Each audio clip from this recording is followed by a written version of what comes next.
Iba yung nagmamay-ari ng negosyo na yon. So yung babae naniwala naman. So ganon, until na nagkahiwalay sila, hindi niya na mahagilap yung lalaki.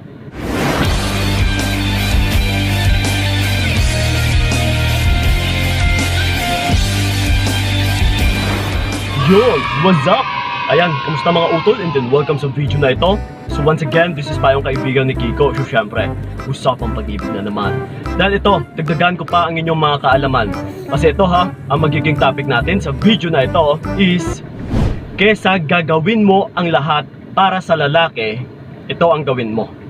Okay? Which is, ituturo ko sa inyo.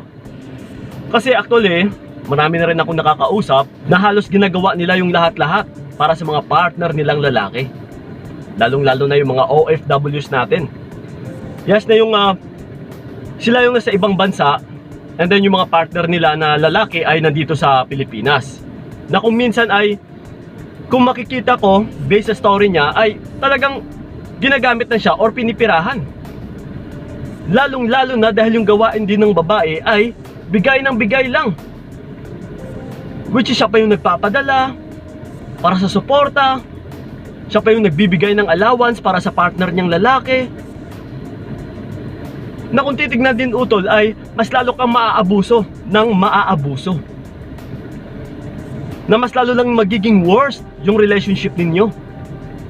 Na mauuwi lang din. Na kung saan na mas lalo kang masasaktan ng masasaktan. At saka mas lalo kang mahihirapan syempre. Dahil ikaw yung itong nagkakandara pa. Ikaw itong naghahanap buhay para sa partner ninyo, para sa kinabukasan ninyo. Pero yung hindi mo alam ay ginagamit ka lang pala. Niloloko ka lang pala. Kaya kung minsan may mga nababalitaan tayo or may mga pangyayari, di ba, na Kuya Kiko, pinapadalhan ko nga siya ng pera, pero niloko pa ako. Yes. Ganun po kasi yun utol, yung magiging resulta. The more kasi na nagpapaabuso ka, the more na binibigay mo yung lahat-lahat or ginagawa mo yung lahat-lahat sa partner mo, ay mas lalo kang maaabuso. Mas lalo ka pang inaabuso. So actually, dalawa lang naman yung ituturo ko sa inyo na sana magawa nyo talaga. Kasi karamihan dito ay nakapagpanood na nga, pero still ganun pa rin. Todo bigay pa rin sa mga partner nila. Kaya yung ending is umuwing luhaan. So ito mga utula, una sa lahat, ang dapat yung gawin ay huwag mahalin ng todo-todo. Yes. Isa ka ba dito or isa ka ba sa gumagawa ng ganito? Na once na nagmamahal ka ay ginagawa mo yung lahat-lahat or minamahal mo siya ng todo-todo. Ito mga utula, lagi ninyong tandaan, huwag mong mahalin yung partner mo ng higit pa sa buhay mo. Kasi ganun pa man ha, lahat ng todo-todo, lahat ng sobra-sobra ay nakakasama. So wala kang ibang dapat na gawin kundi katamtaman lang yung pagmamahal na ibibigay mo sa kanya. Na still utol, yung number one na dapat mong mahalin ay yung sarili mo. So wag mong ibigay lahat-lahat sa kanya. Trust me, ito ha, magagaranti ako sa'yo. Once na nagmahal ka ng sobra-sobra ay mauuwi kang luhaan. Yes, masasaktan ka lang at saka mahihirapan. Ikaw lang din talaga utol yung mahihirapan. Ikaw lang yung kawawa. And then yung pangalawa natin na dapat mong gawin is huwag mag-invest ng sobra. Yes, lalong-lalo na yung mga OFWs natin dyan, na kung minsan pinapakita ninyo na sobrang yaman na kayo, na marami kayong pera. That's why kulang na lang isang bibilhin mo yung lahat-lahat ng kagustuhan na hinihiling ng partner mong lalaki. Dahil pinapakita mo na ganito ka kayaman, na ganito siya kaswerte sa'yo. No. Pero yung hindi mo alam utol, yung magiging resulta ay mauuwi ka ring luhaan. Na mas lalo lang mauuwi talaga, na maaabuso ka, na mas lalong hindi gaganda yung daloy ng inyong relationship, na mas lalo pa itong sisemplang dahil sa mga pinapakita mo, dahil sa pagtrato na ginagawa mo, dahil sa pagtodo invest mo sa kanya.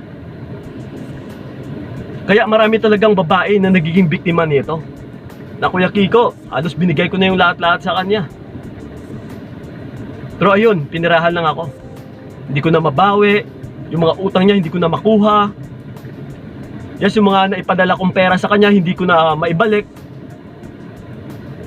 Hindi niya na sinasauli. Nahihirapan na ako maghabol sa kanya. Yes. Which is, magiging blackmail niya pa ito sa'yo. Na hindi ka makakala sa kanya dahil may utang pa siya sa'yo. So mas lalo mo nang pinapahirapan yung sarili mo, utol. So simpleng bagay lang naman na dapat mong gawin. Yes, I know na napakahirap gawin, pero actually, utol, kung isaisip mo lahat-lahat kung alin ba talaga yung tama, ay talagang makakaiwas ka sa pang-aabuso. Makakaiwas ka sa partner mo na mas lalo kang pipirahan lang. Yes. Hayaan mo yung lalaki yung mag-invest sa'yo. Hayaan mo yung lalaki na mahalin ka ng todo-todo.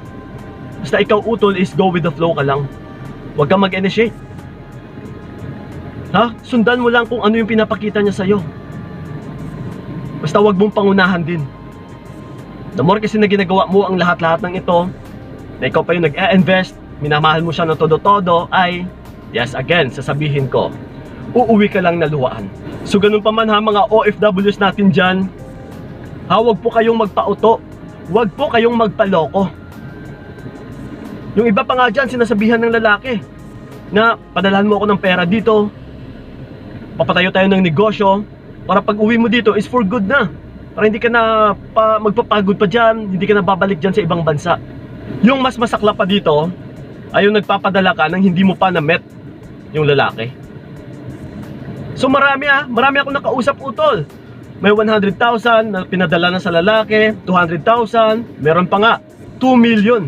My God. Yung napalabas niyang pera sa lalaki na hindi niya pa na-met. Yes. Niloko lang siya, utol. Sabi ng lalaki para sa negosyo, yung pala pinicturan niya ibang negosyo, or iba yung nagmamay-ari ng negosyo na yon. So yung babae naniwala naman until na nagkahiwalay sila. Hindi niya na mahagilap yung lalaki. Oh. Yes. So ganun po yun, mga utol. Yun lang po yung tanging dapat ninyong gawin, kaysa gawin mo yung lahat-lahat sa mga partner ninyo. Go with the flow lang talaga. Kung ano yung meron na pinapakita niya. Kagaya sa panliligaw, di ba? Sinusuyo ka, nagpapakipot ka, ikaw dapat itong kinukunan ng validation. Hindi yung bigay ka ng validation sa kanya. Ikaw pa itong nag-feed sa kanya. Dahil sa bandang huli, utol, ay talagang maaabuso ka lang at saka ma-echapwera ka ng partner mo. Okay? So yun po mga utol, sana'y nakatulong talaga yung video na ito. So ingat po kayo. Maraming salamat talaga. God bless and babush! Binigay ko lahat para wala kang masabi. Kaya nga hindi ko